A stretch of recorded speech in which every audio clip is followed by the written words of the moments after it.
sturdy, barrel-chested, 6'1" point guard.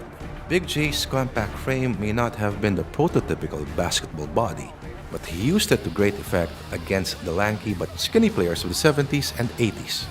As playmaker, Jaworski wasn't particularly nifty or shifty like most point guards today, but the fiery court general possessed uncanny basketball instincts and unparalleled leadership skills.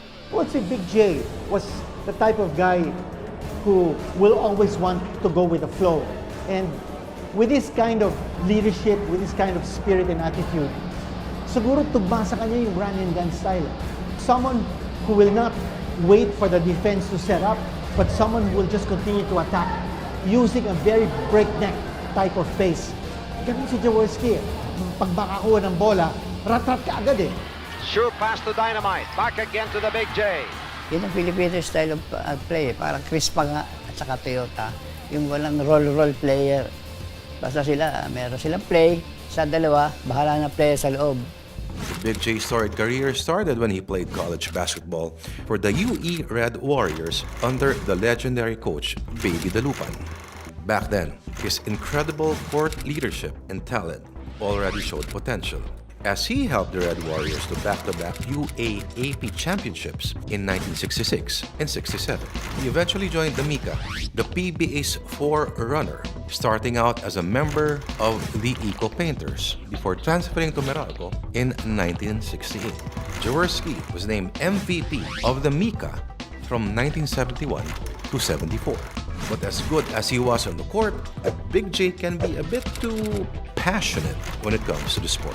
In 1971, he and Alberto Big Boy Reynoso were banned for life by the Basketball Association of the Philippines for assaulting two officials after a series of bad calls favoring the Crispa Danny Floro team. Temperamental? Yes.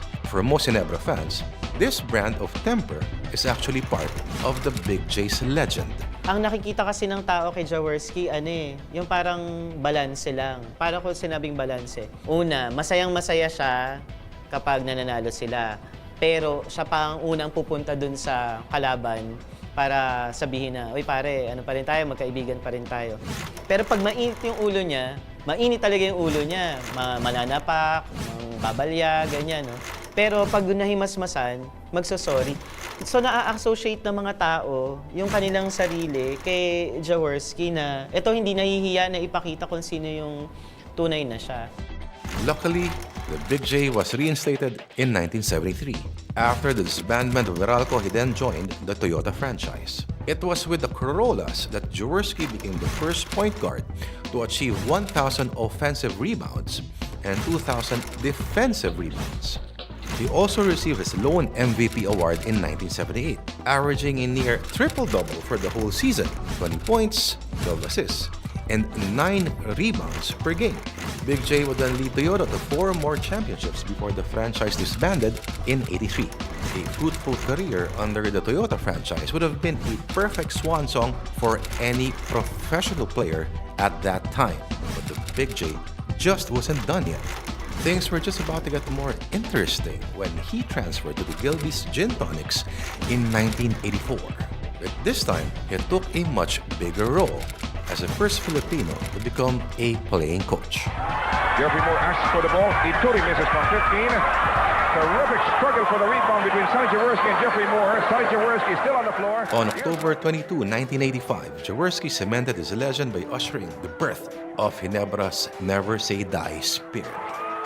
Natandaan ko yung parang na Ginebra was playing against yung Northern Consolidated team. There was a particular game when Big J natapat sa kanya si Jeff Moore.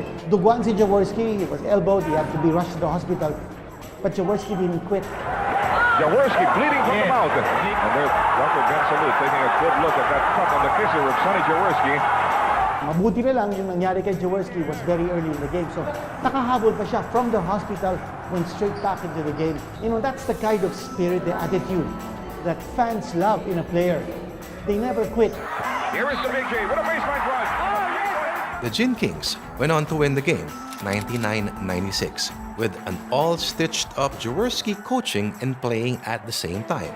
to rally the team from 15 points down in the final 7 minutes of the game. Green Giant Dennis still now a double team is working on Michael Hackett. He's looking around for somebody to receive it. Jaworski. Left alone in the 3-set difference. That's his second birdie tonight. Talagang never say die player siya. Kaya nga pagka yung may mga umaangal na sumasakit sa katawan, pagka naglaro ng basketball, may mga player na nananakit. Nasabi ni Joe na mag-chest na lang kayo. Kasi basketball talagang contact sport yan. Inside the paint. Moore with a fadeaway. Good pass by Michael Hackett to Sonny Jaworski. And the Big J goes galloping down court. Cross Elmer Reyes over Jeffrey Moore.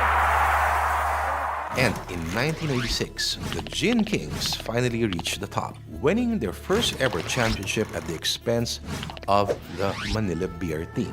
Jaworski would then lead the Ginebra franchise to 3 more championships. But the praises Barangay Ginebra received wasn't just about Jaworski's. After all, there is no I in basketball.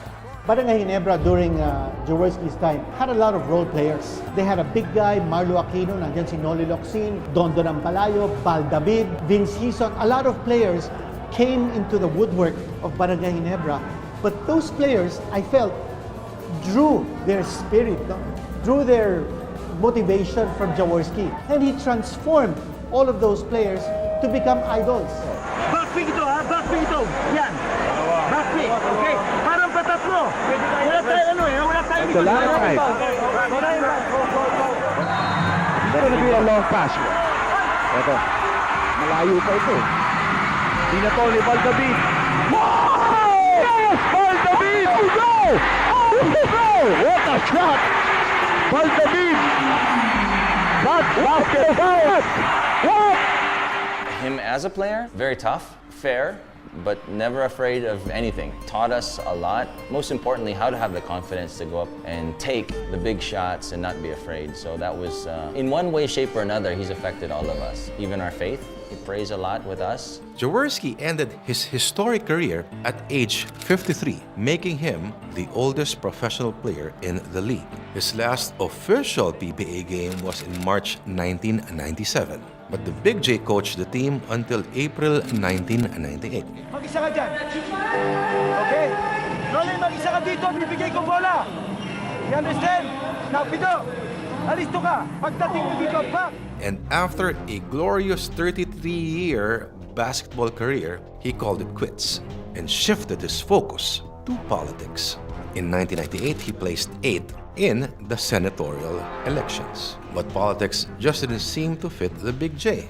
He eventually lost his re-election bid in 2004. Buong puso po ako nagpapasalamat. Bunga po ito ng walang humpay ninyong pinapadamang pagmamahal, hindi lamang po sa akin, kundi sa lahat ng membro ng aking pamilya at lahat po ng nakasama ko at nakalaro ko. In July 2012, he officially retired. Yet he made one thing clear. I may be returning my jersey, but my passion for the sport and for my love for the people shall remain forever foremost in my heart and my soul. Tuloy po ang samahan, tuloy ang pagkakaisa, tuloy ang lahing Ginebra.